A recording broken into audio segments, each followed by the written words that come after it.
வணக்கம். இன்னைக்கு super star கிச்சன்ல ஃபலாஃபெல் எப்படி பண்றதுன்னு பார்ப்போம். இது கொண்டக்கடலையில பண்றது. அப்படியே பருப்பு வடை மாதிரியே இருக்கும். ஃபலாஃபெல் பண்றதுக்கு கொண்டக்கடலைய மினிமம் 8 மணி நேரம் ஊற வைக்கணும். ஒரு மிக்சர் ஜார் இல்லாட்டினா ஒரு ஃபுட் ப்ராசஸர்ல 2 கப் கொண்டக்கடலைய தண்ணி இல்லாம சேர்த்துக்கணும். அது கூட சின்ன சின்னதா வெட்டின 2 மீடியம் சைஸ் வெங்காயம், 1 பச்சை மிளகாய், 6 பல் பூண்டு, 1 டேபிள் ஸ்பூன் சீரகம், 2 டேபிள் ஸ்பூன் எலுமிச்சை சாறு, 2 டீஸ்பூன் மிளகாய்த்தூள், 2 டீஸ்பூன் கரம் மசாலா, 1 டீஸ்பூன் மிளகுத்தூள், 2 டேபிள் ஸ்பூன் அரிசி மாவு. இதை எல்லாத்தையும் சேர்த்து லைட்டா அரைச்சிக்கணும்.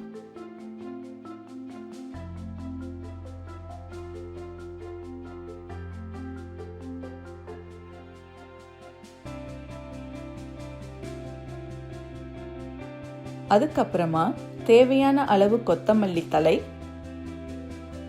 தேவையான அளவு உப்பு சேர்த்து கொஞ்சம் கொரகொரப்பா அரைச்சி எடுத்துக்கணும். கொத்தமல்லி தழையையும் உப்பையும் தனியா போடணும்னு அவசியம் இல்லை. மற்ற பொருட்களோட சேர்த்தே அரைச்சிக்கலாம்.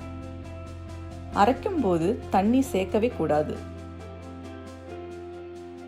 அரைச்ச மாவுல இருந்து ஒரு எலுமிச்சம்பழ அளவுக்கு மாவு எடுத்து உங்களுக்கு தேவைக்கு தகுந்த மாதிரி உருண்டையாவும் பண்ணிக்கலாம், தட்டையாவும் பருப்பு வடை மாதிரி பண்ணிக்கலாம். இதை ஷாலோ ஃப்ரையும் பண்ணலாம், டீப் ஃப்ரையும் பண்ணலாம். நான் இங்க ரெண்டுமே செஞ்சிருக்கேன்.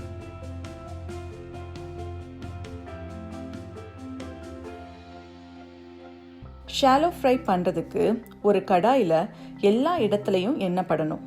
அதுக்கு தகுந்த மாதிரி எண்ணெயை ஊற்றி மீடியம் ஃப்ளேம்ல சூடு பண்ணணும். எண்ணெய் நல்லா சூடானதுக்கு அப்புறமா தட்டி வச்சிருக்கிற ஃபலாஃபெல் மாவை ஒன்றா சேர்த்து எல்லா பக்கமும் பொன்னிறமா ஆகிற வரைக்கும் பொரிக்கணும். இந்த மாதிரி பண்றதுக்கு அதிகமா எண்ணெய் தேவைப்படாது. டீப் ஃப்ரை பண்றதுக்கு பொரிக்க தேவையான அளவு எண்ணெயை ஊற்றி மீடியம் ஃப்ளேம்ல சூடு பண்ணி எண்ணெய் சூடானதும் உருட்டி வச்சிருக்கிற மாவை சேர்த்து நல்லா பொரிச்சு எடுத்துக்கணும்.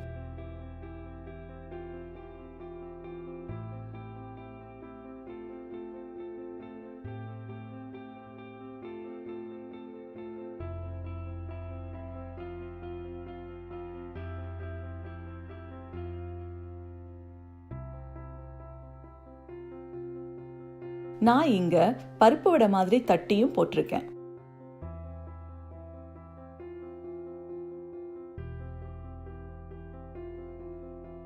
இப்போ ஃபலாஃபெல் ரெடி ஆயிடுச்சு. ஈவினிங் டைம்ல டீ காஃபிக்கு இது ஒரு நல்ல ஸ்நாக்ஸா இருக்கும். நீங்களும் உங்க வீட்ல இந்த ரெசிபியை ட்ரை பண்ணி பாருங்க. உங்களுக்கு இந்த வீடியோ பிடிச்சிருந்தா சூப்பர் ஸ்டார் கிச்சனை சப்ஸ்கிரைப் பண்ணுங்க. நன்றி.